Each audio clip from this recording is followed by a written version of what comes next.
Yes, ladies and gentlemen, naomba nisikilizeni kwa umakini kwa sababu hapa ndo sehemu bora ya matengenezo ya printer. Sikiliza kwa umakini upate elimu kuhusu printer aina zote, yani printer tofauti tofauti.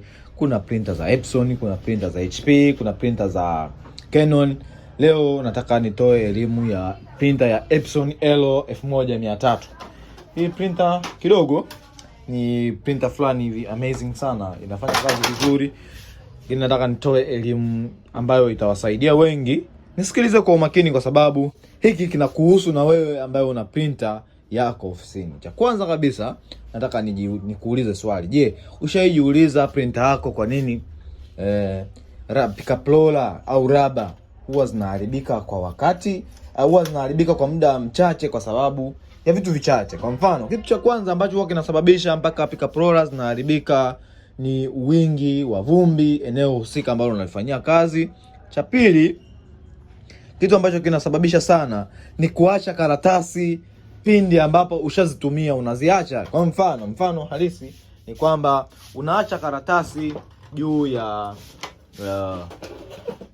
karatasi juu ya printer pindi ambapo umetumia, huwa inatuza vumbi namna hii. Yani vumbi inakuja kugonga hapa, sawa?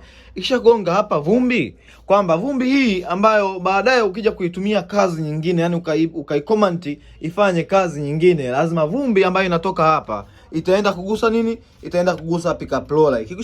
Ikishagusa pickup roller, msuguano wake utakuwa ni mkubwa zaidi kuliko ikiwa haina vumbi. So tatizo linaanzia hapo. Tatizo la pili ambalo linachangia pia kuwa na paper jam nyingi ni kutokuwa makini pindi ambapo umeshaitumia printer yako.